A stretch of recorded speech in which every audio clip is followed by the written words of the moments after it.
What is happening, guys? I forgot what I was gonna say. Welcome to part 2 and the finale of building my ultimate dream wife, building my wife her ultimate dream gaming PC. I mean, she's technically an ultimate wife too, so it still makes sense. But yeah, this will be mounted above her ultimate dream setup. I already started part 1 of the series. If you guys missed it and you wanna check it out, click the bubble on the top right corner. But we finally got all the parts I was waiting for. I'm super excited to finally finish this, you guys. Let's get started. Just to recap for the parts, I went with the Intel Core i9 13900KF with 32 gigs of Vengeance Pro RGB RAM, running at 6200 megahertz, and the Strix RTX 4090. I didn't cheap out on any of the parts and went with the best in class for each component except the operating system. I cheaped out, and instead of paying full price for one, I did what any smart person would do and buy a Windows key for around 15 bucks using yourcdkey.com. If you're building a PC or you want to upgrade your OS to Windows 11, make sure you guys are using my code TS20 to get that extra 20% discount. After you check out, they will send you the key almost immediately, and all you have to do is go into your Windows activation settings, enter the key, and you're good to go. So yeah, this is pretty much where we left off in part 1 of the video, but if you guys pay attention closely, you'll notice there are a few things different. Number 1, we're missing the white 4090 Strix, and the power supply is also not installed. That's because we got our custom cables from CableMod. So we're gonna plug these in the Phanteks power supply. Number 2, I'm not gonna go with the RTX 4090 Strix white because I'm not a sociopath, guys, okay? I'm not gonna take apart such a beautiful card just to throw on a water block. Makes absolutely no sense. So we're gonna be going with the Strix 4090 black. We're gonna be taking apart the uglier card, and we're gonna be tossing in the Glacier G40 from Phanteks. By the way, shout out to Phanteks for sending over the water block. If you guys are looking to do water cooling for your 40 series card, check these guys out. They have you covered. I think they got a block for pretty much all the 40 series cards available. I could be wrong, but they have different color options, which is what's so awesome about them. They got silver, they got black, and of course, white, which is what we're going with today. In addition to that, check this out, guys. We got the brand new Lee Streamer Plus V2s for the 40 series card. They've got an 8 light version and a 12 light version, and it's basically a 12 VH power cable extension that plugs into your 40 series cards. This is going to look absolutely insane once we plug this in. All right, first thing I want to do is take apart the 4090 Strix so we can put on the water block. Check this bad boy out, guys. Tell me that is not one of the cleanest GPU blocks you've ever seen. And it's gonna shave off a pretty big portion of the card. Pretty much 1/3, almost 1/3 of the card is gonna be shaved down. And look how thin it is too, by the way. Oh man, that's gonna be so freaking awesome. Look how much thinner the block is. A lot of you guys actually been asking me about this screwdriver you've seen in previous PC builds. This one is actually custom made just for me. It's got my TechSource logo on here and everything, so you can't actually buy this exact one, but Phanteks does sell this exact same set, just without my logo. And I'll drop a link below if you guys wanna check it out. But this is the screwdriver set I've been using recently because it's so compact. Check this out. Click on here, screwdriver comes out, and you got all your bits inside here. Super convenient. But one of the things I love about this one the most is that it actually comes with extension bits, so you can get into those really tight spaces. But more importantly, check this out, tweezers. So if you want to pluck your eyebrows while you're building a PC, this thing will come in handy. But yeah, I'll drop a link below if you guys want to check it out. This is not a sponsored spot. I just see a lot of you guys commenting in the comment section, so I thought I'd link it for you guys.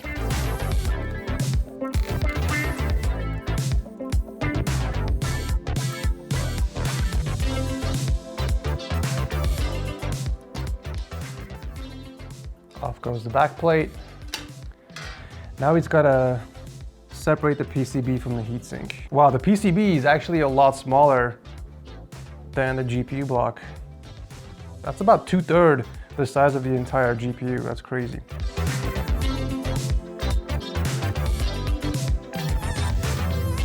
Another really cool feature about this screwdriver kit is that you can magnetize or demagnetize your tip. So check this out. I'm gonna rub it in here a little bit. And now the tip is magnetized.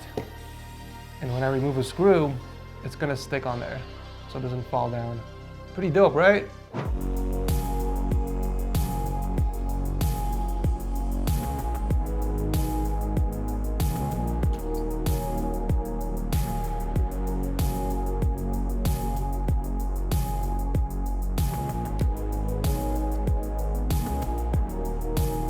All right, heatsink has been officially disconnected. And all we are left with is the PCB. Wow, this is actually a lot smaller than I thought.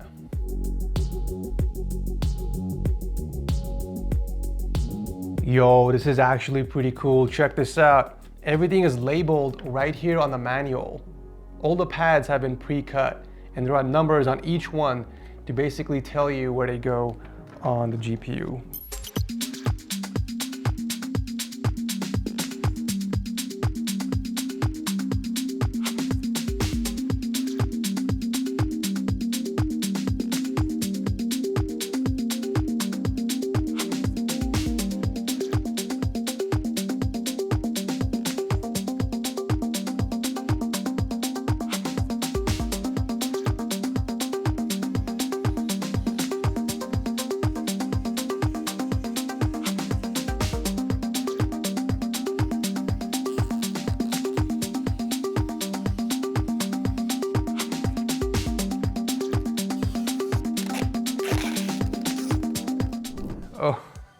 Oh, yes, look at that. Oh my God.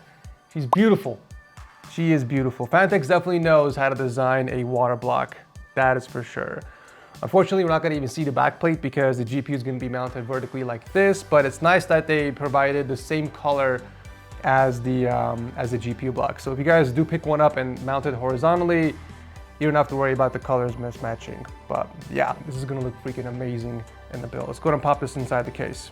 All right, let's pop the riser back in.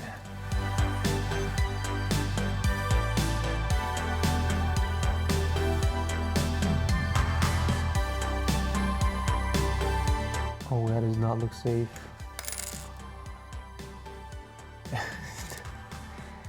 Oh, you know what? The GPU sag bracket needs to be adjusted just a little bit.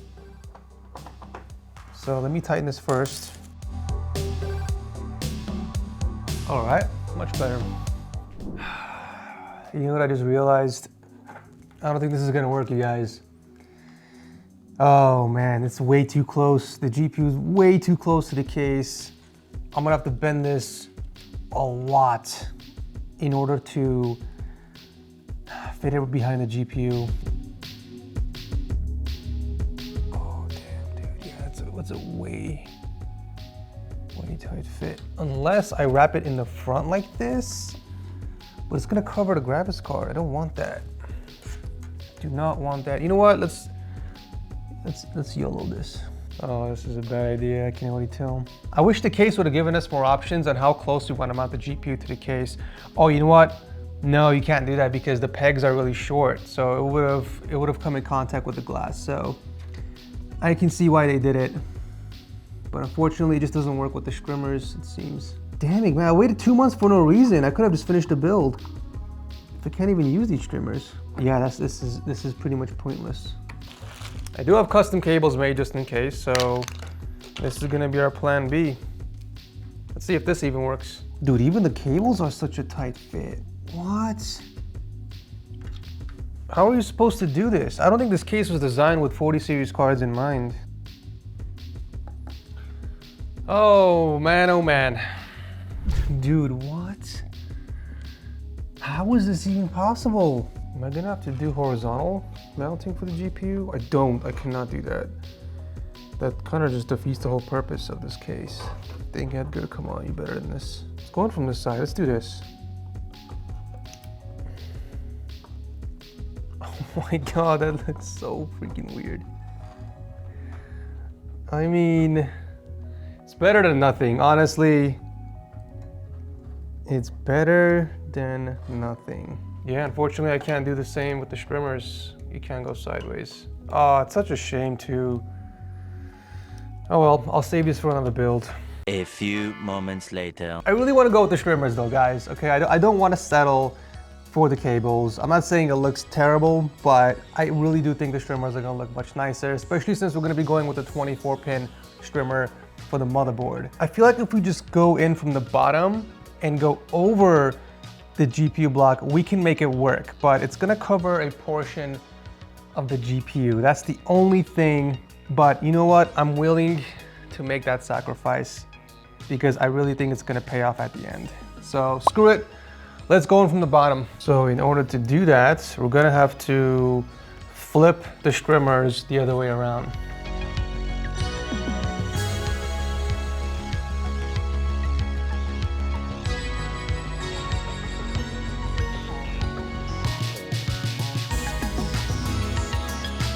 Okay, yeah, I think this looks better than before, but some of you guys might not agree with me, which is completely fine. Obviously, it comes down to preference at the end of the day. But I think once the PC is done with all the lights on, I think this will look so much better and it will complement the 24-pin strimmers up there. I just don't like how the cables are going over like a rainbow and then into the back of the GPU block. I personally think just going over, even though it's covering a portion of the GPU block, is still gonna look much nicer at the end, and it's not gonna cover any of the ports to do my tube runs. But yeah, we'll see. Time will tell once the build is complete, but I am definitely satisfied with this approach. Unfortunately, there's not much I can do with the angle of the strimmers because the GPU sag bracket is pushing the strimmers to the left a little bit. Ideally, I would want it to go straight down, and it is bothering me just a little bit, but I'm hoping it's not gonna be as obvious once the entire build is done because I'll be too distracted admiring the rest of the beauty. At least that's what I'm hoping for. All right, let's pop the custom cables inside the power supply and then we can hook it up on the case and begin our tube runs. We're making some pretty good progress so far, guys. We should be able to finish within the next few hours, I think. By the way, guys, I've been reading the comment section of part 1 of the PC build, and to my surprise, a lot of you guys really enjoy the commentary of the story of how I met my wife. I took a shot in the dark, not expecting anything, to be honest, and I was pleasantly surprised that more than 95% of you guys actually enjoyed the story. So that kind of got me thinking, what other story should I share with you guys? Or give me a topic in the comment section down below. It could literally be about anything. If you want to know how I got started on YouTube, what my life was like before YouTube, how my life was after my wife came here to the States, I mean, really anything. If there's anything you guys want to know about me, let me know in the comment section below.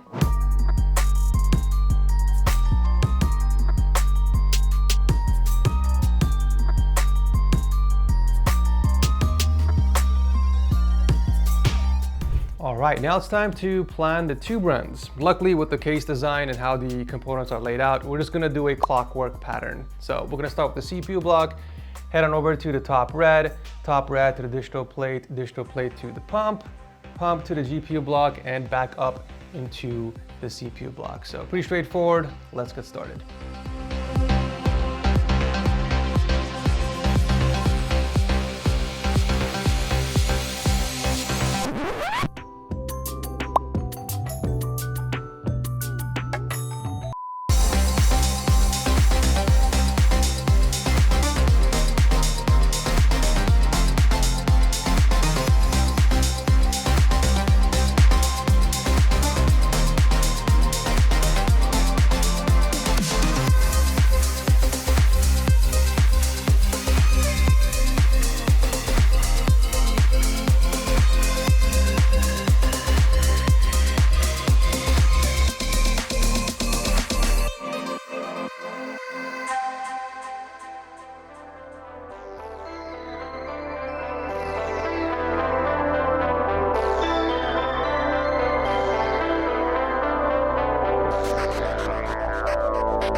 Another successful custom water-cooled build completed, and now ready to move on to phase 2 of building the ultimate dream setup for my wife. For the most part, everything went smoothly except one minor teensy-weensy mistake on my end when I was trying to fill the system with coolant. Like an idiot, I forgot to plug one of the ports in the pump after I was finished with my leak test. And well, you can pretty much guess what happened. Coolant started to gush out from the side, but luckily the pump was at the lowest point of the loop and it didn't pour onto any of the nearby components. It got really close to the GPU, but luckily the projectile coolant didn't reach it. Otherwise, that would have been a very expensive mistake. But other than that, everything else was easy peasy breezy. The system runs perfectly fine and fairly quiet for the most part, except the area where the water drips into the reservoir.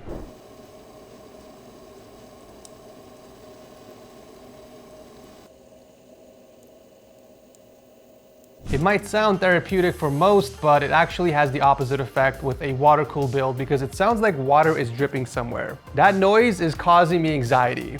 In my mind, I'm constantly thinking there's coolant dripping somewhere, but in fact, it's only in the res. But luckily, there is an easy fix to that.